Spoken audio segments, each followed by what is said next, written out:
From the young French hopeful who deafened a father without ever compensating him, to a Greek player who performed a Nazi salute after scoring a goal, here are several footballers who have gone very wrong. Peruvian striker Paolo Guerrero will remember for a long time the game he played against Hanover while he was playing for Hamburg in April 2010. The Hamburg striker, seeing his team in trouble, under pressure from disgruntled fans, wanted to score the goal that would have allowed the team to win the game. Unfortunately, he was disappointing like his teammates, and the game ended in a sad, scoreless draw. At the final whistle, the Hamburg fans, disappointed by the result, showed their anger by insulting the players, and Paolo Guerrero was not spared from the booing. The Peruvian striker lost his composure as he left the pitch when he heard racist insults coming from the stands and specifically targeting him. Indeed, Paolo Guerrero, without the slightest hesitation, threw the bottle he was holding in his hand at the fan's head before giving in to the exhortations of his teammates and leaving the pitch. If racist shouting in stadiums is a scourge that must be fought, Paolo Guerrero's gesture is not without reproach. Not only has the German Football Association's disciplinary committee suspended him, but his own club has fined him between 50,000 and 100,000 euros. As if that wasn't enough of a punishment, even the Hamburg Public Prosecutor's Office has opened an investigation to determine the seriousness of the act. Finally, the player apologized, admitting that his act was a huge mistake. Today, the Peruvian striker is 37 years old, and he plays in the Brazilian league at SC Internacional, where since 2018 he has played 68 matches and scored 32 goals. There are few players as vicious and nasty as the Portuguese defender Pepe. While everyone recognizes his sporting merit, on the other hand, his temper tantrums and dishonesty make him hated by many. One of his most serious misdeeds occurred in 2012. At that time, he occupied the central hinge or midfield of Real Madrid. On January 18, 2012, Madrid faced their arch-rivals Barca in the first leg of the Spanish Cup quarterfinal. The stakes were high and the atmosphere was full of tension, as it always happens in the Clásico. Pepe on the field had a double mission: to stop the opponent's offensives and to foil the opponent with provocations, insults, and low blows, as it was always his trademark. Barca had won the two previous meetings during the season, and Real Madrid was eager to take revenge. As the match unfolded, he did a good job of both tasks, but was shown a yellow card after a foul on Sergio Busquets. At the break, Real Madrid leads 1-0, but in the second half, the Catalans equalize. Pepe became more and more nervous, but since he was warned, he preferred not to risk being rough in his duels. In the 68th minute of the game, José Callejon, after an illegal charge on Lionel Messi, was given a yellow card. But another shocking and reprehensible play occurred while Callejon was recriminating himself to the referee. While Messi was still on the ground, Pepe voluntarily trampled on his left hand. The Argentine immediately screamed and writhed in pain. Pepe made sure that the referee did not see him, as he was busy explaining his decision to the cautioned player. Thus, he was able to finish the game with impunity. But the incident was not buried, and everyone talked about it the next day. The Spanish press pointed to the disgraceful and shameful behavior of the Portuguese defender and claimed that he was soiling the Real Madrid shirt.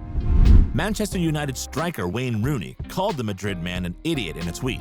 Unfortunately, it takes a lot more to correct Pepe, who was something of a soccer delinquent. Today he plays for FC Porto, where his contract binds him until 2023.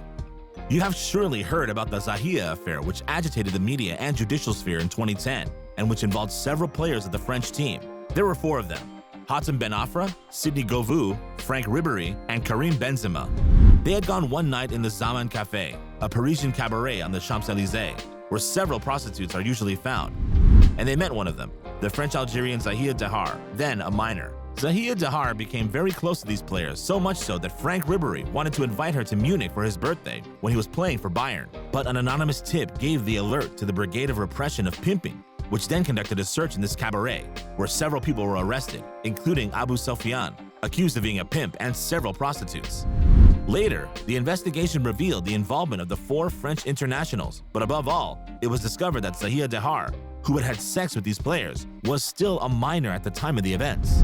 It does not take more to throw the players into turmoil. The footballers claimed their innocence, alleging that they did not know that Zahia was underage. She had never revealed her age. This justification was corroborated by Zahia herself. She said she never revealed that she was underage and that the 4 footballers were in good faith.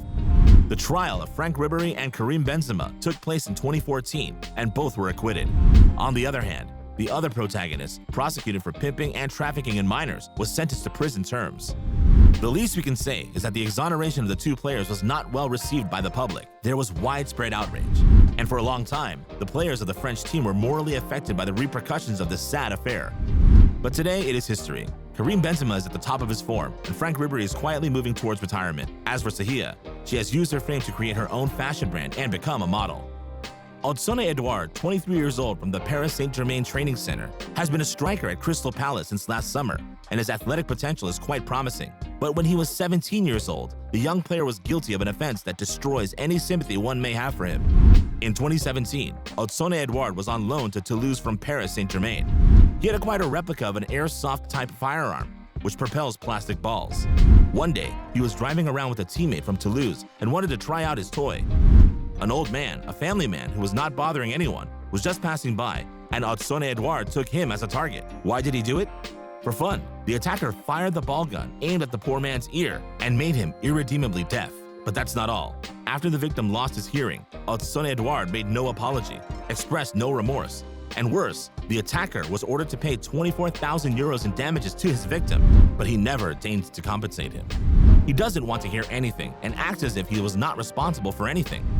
If Antoine remains obstinately unreachable, it is because he hopes perhaps the constitution of a solidarity fund, which would compensate the old father of family, without that himself puts the hand in the pocket. This is all the more distressing since Antoine Edouard enjoys an annual salary of about 1.2 million euros, and he must pay only 24,000 euros to the person he deafened. When this story came out, the Toulouse club sent their player back to Paris Saint-Germain, and his accomplice was fired. Today, Antoine Edouard has still not paid for his faults, and he continues to turn a deaf ear while illustrating himself athletically in the Premier League, where he has made a very good debut with his club. Georgios Kattis, the Greek national midfielder, may not mean anything to you, but in the spring of 2013, he caused quite a stir throughout the country. While playing for Aris Thessaloniki, Georgios Kattis made a name for himself by leading the Greek U21 national team, of which he was the captain, to the final of the European U19 Cup. Promised a bright future in the national team, he signed a contract with one of the best Greek clubs, AEK Athens, in 2012. He wanted to shine at the club and become a major part of the Greek national team. In a championship game on a Saturday night, his team was playing against Varia. The score was 1-1 with 5 minutes to go. But AEK Athens won, and Georgios Kattis scored the winning goal. He celebrated the goal in front of his club supporters, and in a bold and unusual way. Immediately after the goal, Kattis performed a Nazi salute in front of everyone, holding out his arm and right hand.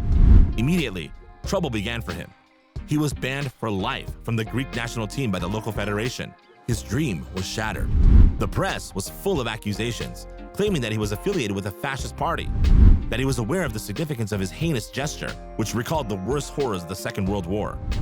But the player kept shouting his innocence, claiming that he did not know anything about politics and that he just wanted to dedicate his goal to his friends sitting in the stands. But the penalty was not revoked. Kattis did not play again for Greece, and his career has never taken off since. He played for clubs in Finland and the Czech Republic, but never won a single trophy. For the last day of the qualifiers of the African Cup of Nations in March 2021, a match between Côte d'Ivoire and Ethiopia was to be played. The match was a meaningless one, as both teams had already qualified for the big continental tournament to be played in Cameroon.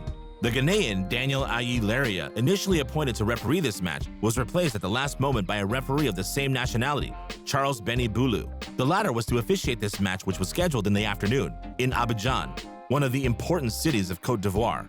His mission was not the most difficult, because as we said, this confrontation was not decisive. Charles Bulu was going to referee a friendly match. The match took place under a blazing sun, and both the players and the referee were able to withstand the overwhelming heat that day. However, 10 minutes before the end of regulation time, fatigue and dehydration got the better of the referee, who was less enduring than the players, and especially less prepared for the match because of his late appointment. We see Charles Bulu talking with an Ivorian player, then with the referee who had just ran over and immediately waved his flag to call the attendance. A few seconds later, all the worried players came to inquire about the referee's condition. They surrounded him, questioned him, supported him for fear that he would fall, but after a few steps, the Ghanaian referee, at the end of his strength, collapsed on the pitch. Confusion and fear were on everyone's faces as the referees worked to get the referee off a stretcher. These were the worst images you could see on a soccer field, but rest assured, the Ghanaian referee recovered fairly quickly and was quick to reassure everyone from the hospital room where he was taken. Finally, there was more fear than harm, and in the evening, the relief was general.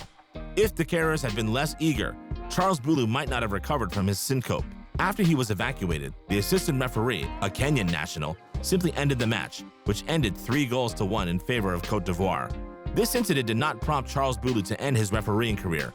On the contrary, he continues to officiate actively throughout Africa, both in national and club matches.